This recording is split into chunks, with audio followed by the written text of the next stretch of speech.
নিজেদের হেক্সা মিশনে মরক্কোর বিপক্ষে ১-১ গোলের সমতায় বিশ্বকাপ শুরু করলো ব্রাজিল। এই ম্যাচে ব্রাজিলের দুর্বলতাগুলো কোথায় ছিল বা মরক্কো ঠিক কোন কৌশলে খেলেছে একটু টেকনিক্যাল বিশ্লেষণ করতে চাই। এই ম্যাচে কোচ কার্লো আনচেলত্তি তার দলকে খেলেছেন ৪-৩-৩ ফরমেশনে। বিপরীতে মরক্কো কিন্তু বারবার ফরমেশন চেঞ্জ করেছে। ৪-২-৩-১ দিয়ে শুরু করলে কখনো সেটা ৪-৫-১, কখনো ৫-৪-১ ফরমেশনে তারা খেলেছে। যদি শুরুতে বলতে চাই, কোচ কার্লো আনচেলত্তি তার যে একাদশটা ছিল সেটি কিন্তু গড় বয়স ছিল ২৯ বছর ২৩৫ দিন। মানে ১৯৯৮ বিশ্বকাপে ব্রাজিল ফ্রান্সের বিপক্ষে ৩০ বছর প্লাস একটা শুরুর একাদশ নিয়ে খেলেছিল। তারপর এটি কিন্তু দ্বিতীয় হাইয়েস্ট বয়সী গড় বয়সী একাদশ, শুরুর একাদশ নিয়ে ব্রাজিল খেললো এবং সেটা কিছুটা ছাপ কিন্তু মাঠে ছিল। বিশেষ করে কাসিমিরো, তিনি কিন্তু মিডফিল্ডে তার যে ধীরগতির খেলা সেটি কিন্তু ব্রাজিলকে বেশ ভুগিয়েছে। এবং যেটি বলছিলাম যে ম্যাচের শুরুতেই হাই প্রেসিং ফুটবল খেলেছে মরক্কো এবং তারা সেই জায়গা থেকে ব্রাহিম দিয়াজকে কিছুটা উপরে রেখে যে কৌশল তারা সাজিয়েছিল সেটা কিন্তু তারা সফল হয়েছে এবং তারা কিন্তু গোলের দেখা পেয়েছে ম্যাচের ২১ মিনিটেই। এবং যেটি হয়েছিল যে ভিনিসিয়াস জুনিয়র এবং রাফিনিয়াকে নিয়ে উইং নির্ভর অ্যাটাক করে মরক্কোর রক্ষণ ভাঙার যে কৌশল ছিল ব্রাজিলের, সেটি কিন্তু সহজ হয়নি। বিশেষ করে আশরাফ হাকিমি এবং হাকিম, তারা এই দুজন মিলে কিন্তু ভিনিসিয়াসকে অনেকটা বোতলবন্দি করে রেখেছিলেন। যদিও ব্রুনোর একটা বুদ্ধিদীপ্ত পাস থেকে সেখানে একটা ফাঁক তৈরি করে সেখান থেকেই কিন্তু ভিনিসিয়াস একটা গোল করে ব্রাজিলের মান রক্ষা করেছেন।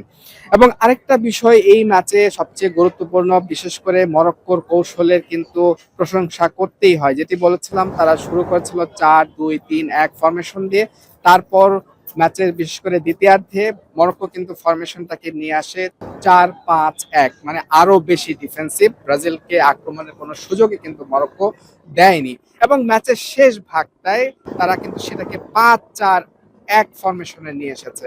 সব মিলিয়ে কোচ কার্লো আনচেলত্তি তার সব ধরনের কৌশল এবং বেশ কিছু পরিবর্তন করেও কিন্তু কাঙ্ক্ষিত যে গোল জয়ের জন্য সেটি কিন্তু পাননি এবং এই জায়গায় মরক্কোর কোচ এবং মরক্কোকে কিন্তু একটা তাদেরকে কিন্তু বলা যায় যে তারা কিন্তু বেশ সফল তাদের কৌশলে এবং ব্রাজিলের বিপক্ষে, ৫ বারের বিশ্ব চ্যাম্পিয়নদের বিপক্ষে একটা পয়েন্ট নিয়ে মাঠ ছাড়া তারা হয়তো সেই কৌশলটাতে শতভাগ সফল বলা যায়। তবে ব্রাজিলকে কিন্তু বলা যায় না তারা তাদের কৌশলে শতভাগ সফল। বিশেষ করে এই যে শুরুতেই যেটা বলেছিলাম যে তাদের গড় বয়সটাই ২৯ বছর ২৩৫ দিন, সেটার প্রভাবটা কিন্তু মাঠে ছিল এবং কাসিমিরো থেকে শুরু করে যারা মিডফিল্ড এবং ডিফেন্সে কিন্তু সেটার একটা ছাপ কিন্তু আমরা দেখতে পেয়েছি এবং ব্রাহিম দিয়াজকে নিয়ে মরক্কো যে পরিকল্পনাটা করেছিল সেটা কিন্তু তারা শতভাগ সফল।